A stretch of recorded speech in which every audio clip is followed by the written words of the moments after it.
Jadi kata Allah, setiap musibah yang datang itu pasti karena dosa yang diperbuat. Tidak ada satupun musibah yang menimpa kecuali setiap musibah itu disebabkan dosa yang diperbuat. Fabima kasabat aidikum, karena dosa yang diperbuat. Dan untuk apa musibah didatangkan Allah? Wa ya'fu an kasir, karena Allah hendak memaafkan banyak dosamu. Jadi tujuan musibah itu kata Allah wa ya'fu an kasir, baik di surah Asy-Syura 30 maupun di Asy-Syura 34 tujuannya sama. Wa ya'fu an kasir, karena Allah hendak memaafkan dosa-dosamu yang banyak itu. Mengurai rahasia Al-Quran melalui makna dan mabna.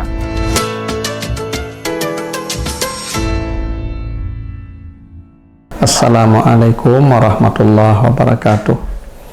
Alhamdulillahi rabbil alamin. Assalatu wassalamu ala asrafil anbiya'i wal mursalin wa ala alihi wa ashabihi ajmain. Para pemirsa program Makna dan Mabna yang dimuliakan Allah, kembali kita lanjutkan bahasan kita tentang bangunan dan struktur kata dan kalimat di dalam Al-Quran, serta makna dan pesan di balik bangunan dan struktur kata dan kalimat di dalam ayat-ayatnya tersebut. Kali ini kita akan bahas surat Asy-Syura ayat 30 dan surat Asy-Syura ayat 34. Kita baca ayatnya. Asy-Syura 30. Kata Allah, wa ma asabakum min musibatin fabima kasabat aidikum wa ya'fu an kasir.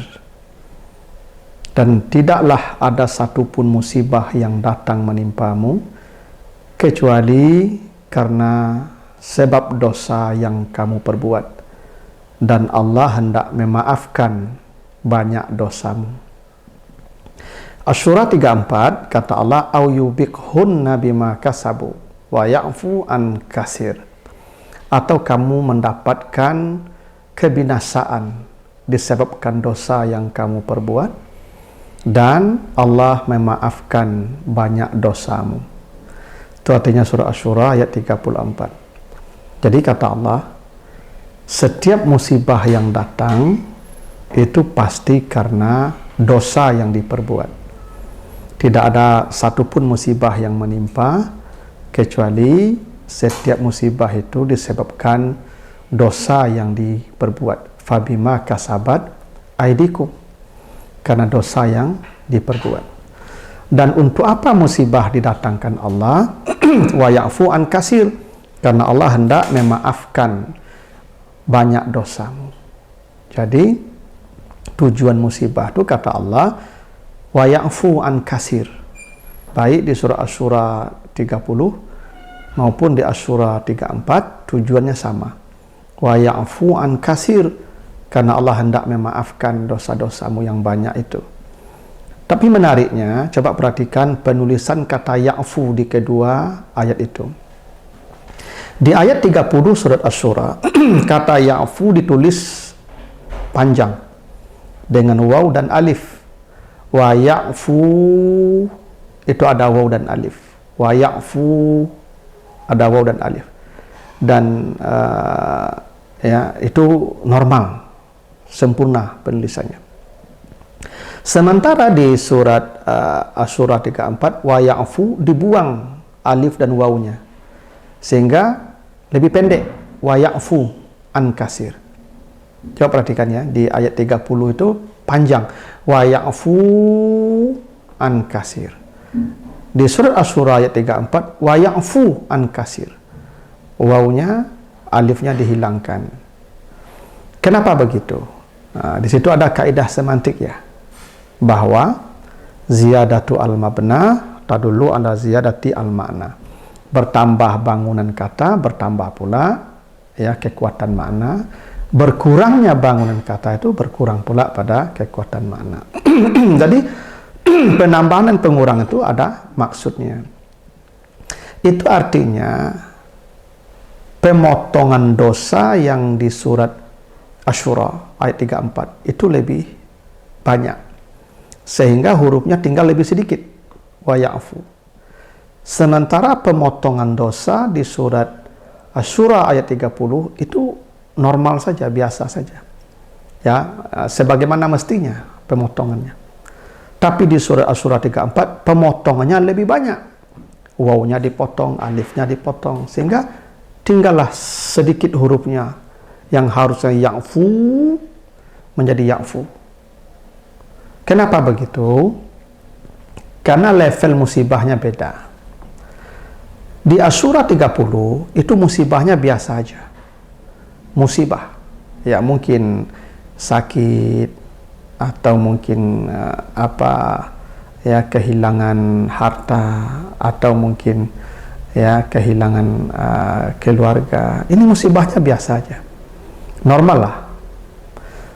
Kalau musibahnya standar biasa, maka pengampunan dosanya juga standar biasa. Makanya ya'fu itu ditulis dengan pola yang normal dan standar. Sementara di ayat 34 itu musibahnya bukan musibah biasa, au yubiqhunna, kehancuran.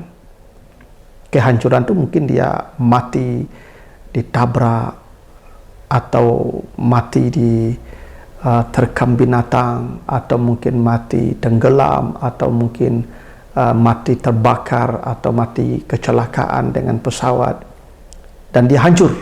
Yubiqhunna, hancur.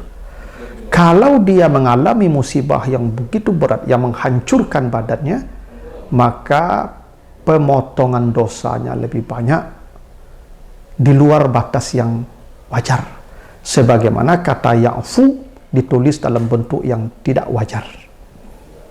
Itu kenapa Nabi mengatakan yang mati tenggelam, yang mati terpanggang, yang mati jatuh, yang mati diterkam binatang buas, yang mati ditabrak, ya, atau yang mati melahirkan, mati karena wabah, semuanya syahid.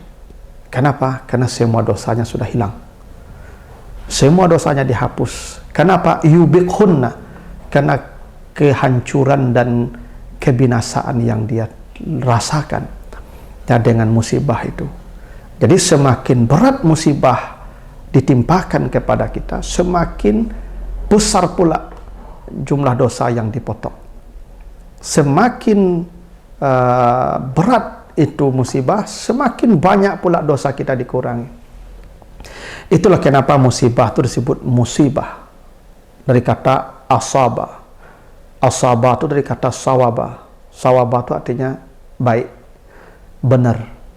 Kenapa musibah disebut musibah? Karena dia baik dan benar. Tidak ada musibah itu yang salah. Karena tujuan musibah itu apa? Ya'fu an kasir, memutus dosa.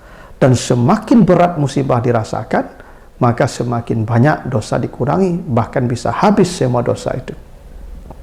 Dan di akhirat ketika mereka sudah mendapat musibah di dunia, di akhirat pun azab mereka pun akan berkurang. Coba perhatikan surat Al-Kahfi 87. Ya, Al-Kahfi 87 kata Allah, qala amma man zalama fasawfa nu'adzibuhu summa yuraddu ila rabbih fayu'adzibuhu azaban nukra. Ini untuk orang-orang kafir, nih, orang zalim nih. Jadi orang zalim itu kalau sudah diazab di dunia, nanti di akhirat pasti diazab balik. Cuman azabnya itu sudah lebih ringan, maka dibaca azaban nukra dengan sukun huruf kaf, nukra. Karena azabnya sudah dipotong, karena sukun itu artinya sudah berhenti sebagian, karena sudah diterima di dunia sebagian. Tapi coba perhatikan surat Al-Qamar ayat yang ke-6. Fatawalla anhum yauma yad'u da'i ila syai'in nukur. Jadi azab di akhirat, kalau orang tidak mendapat musibah di dunia, maka azabnya diberi sifat nukur dengan berharkat dhammah, nukur, kafnya berharkat dhammah, nukur. Berbeda nanti di surah Al-Kahfi 87, itu azabnya dikasih sifat nukran dengan mensukunkan kaf, nukran. Karena azabnya sudah dipotong, sudah didiskon azabnya. Berbeda dengan Al-Qamar, azabnya tidak pada didiskon di dunia. Dia ahli maksiat, dia ya banyak dosa, tapi tidak pernah dapat musibah. hidupnya tenang, ya hidupnya nikmat, tidak ada ya penyakit, tidak ada ujian ini dan itu, maka di akhirat azabnya nukur, mutaharrikah semua, tidak ada berhenti azabnya lagi. Sementara tadi kalau dia sudah diazab sebahagian di dunia, fasaufa nu'azibuhu, di dunia dapat azab dalam pengedaran musibah sakit, mungkin ini apa menimpa dia dari bentuk-bentuk musibah, maka azabnya nanti nukran, ada pemotongan, sakinah kafnya. Jadi artinya bagi orang beriman musibah itu penghapus dosa. Jadi orang beriman tuh kalau dapat musibah dosanya hapus, makin berat makin besar musibah makin banyak dosanya dihapus. Itu makanya ya'fu kalau musibahnya biasa, ya'fu kalau musibahnya di luar kebiasaan, di luar sesuatu yang wajar. Nah begitu pula untuk orang zalim.